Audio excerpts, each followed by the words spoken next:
tutorial voy a explicar cómo poder calcular el vector unitario de un vector dado en R2. Específicamente voy a explicar lo que es el marco teórico. Pues bien, para ello vamos a suponer que tenemos un vector en R2. Entonces decimos sea V un vector cuyas componentes estén dadas en componentes rectangulares y que sea X y Y, o que esté expresado también en sus componentes direccionales, como ya he explicado en otros tutoriales, X en la dirección Y más Y en la dirección J.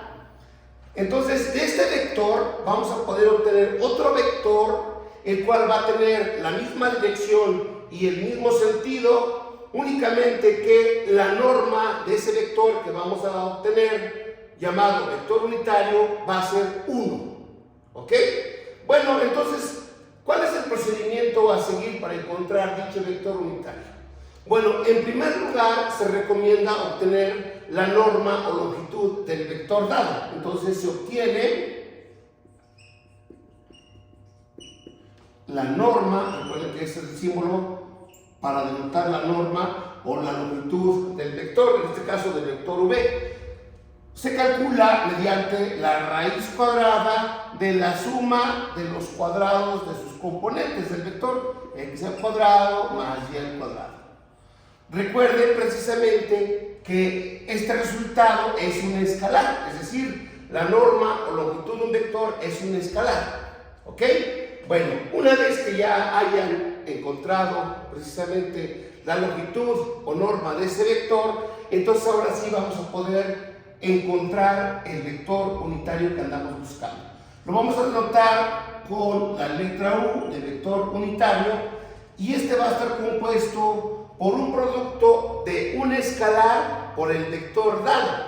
¿Cómo se va a formar ese escalar? Vamos a formarlo como 1 entre la norma del vector, del cual estamos encontrando el vector unitario, multiplicado por el vector, en este caso por las componentes del vector, que ya sea que estén en componentes rectangulares o en componentes direccionales. Vamos a suponer que está dado en componentes rectangulares, sería por X, Y. Entonces, ya he explicado cómo poder realizar la operación de un escalar por un vector. Recuerden, cada componente del vector la vamos a multiplicar por el escalar. Entonces sería multiplicar 1 entre la norma del vector por X, obteniendo así la componente en X, que sería 1 por X, sería X entre la norma del vector V. En la componente X, en la componente Y, sería multiplicar 1 por Y, sería Y entre la norma del vector V. Y esas serían precisamente las componentes del vector unitario. Este vector unitario, su norma ahora sí va a valer 1, o su longitud, para que tengamos más claro este concepto. En otro tutorial que ya tienen en mi canal de YouTube, este procedimiento se llama también normalización de un vector. Pero aquí específicamente estoy volviendo a grabar otro tutorial para que la idea quede claro que lo que estamos haciendo es encontrar un vector unitario de un vector dado en R2. ¿Ok? En algunos libros, la fórmula que proponen dice que es el vector V entre la norma de V. Ajá. Tomando en cuenta que este es un vector y que este precisamente es un escalar, porque aquí tendríamos la división de vectores, y recuerden, la división de vectores no está definida. Pero aquí, como ya lo estoy explicando, que este es un escalar, entonces sería el producto de un escalar por un vector, y ya podemos hacer dicha operación. Bueno, en algunas ocasiones para aplicación me sirve este vector unitario para calcular la dirección en la que me voy a mover, o en la que se va a mover un cuerpo cuando usemos funciones vectoriales, específicamente para las derivadas direccionales. Entonces, si este vector U, decimos que es igual a una componente U, en X, vamos a ponerle 2 aquí, vamos a poner igual, y una componente U también en Y. Entonces, ¿qué quiere decir? Que el vector unitario va a tener este cociente en la componente X y este cociente en la componente Y, ¿verdad? Para utilización de algunos problemas.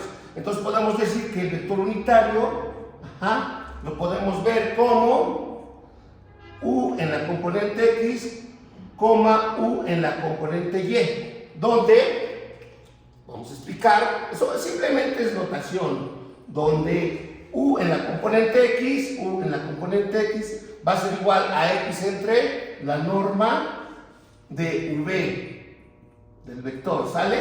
Y la componente del vector unitario en Y va a estar dado como Y entre la norma de V. Solamente es notación de todo este rollo que estoy explicando. Pero aquí lo importante es que sepamos cómo poder obtener el vector unitario de un vector dado con este procedimiento que acabo de explicar. ¿Ok? Bueno, para entender más claro todo esto, vamos ahora a basarnos en una gráfica. Para empezar, aquí tenemos el espacio bidimensional, es decir, R2. Recuerden que en primer lugar definimos un vector V en componentes rectangulares X, Y. Entonces tenemos X, tenemos Y, tenemos el punto. Y recuerden que aquí precisamente el vector inicia en el origen y se va hasta este punto. Este sería el vector V del que estamos hablando. Posteriormente encontramos el vector unitario, que lo denotamos por U, lo cual se va a encontrar, ya dijimos, en la componente X como X entre la norma de V, en la componente Y como Y entre la norma de V, y precisamente este vector va a ser el que va a tener una longitud 1, por eso aquí lo pusimos un poquito más pequeño. Pero esto me va a asegurar precisamente que la norma del vector unitario U va a ser igual a 1. Entonces vean, va a depender si lo hace más grande o más pequeño el producto del escalar por el vector. Recuerden, cuando multiplicamos un escalar por un vector, lo puede alargar o lo puede acortar. Eso va a depender precisamente de las componentes del vector. Pero lo que quiero que quede claro es que el vector que estamos encontrando es aquí el de azul, que le estamos llamando vector U. Este vector de azul va a tener la misma dirección que el vector V, el mismo sentido, pero la norma de U va a ser 1. La de V, bueno, pues hay que calcularla, va a depender de las componentes que lo estén formando. Bueno, espero que haya quedado claro este procedimiento para que ustedes hagan futuros ejemplos. ¿Vale, jóvenes?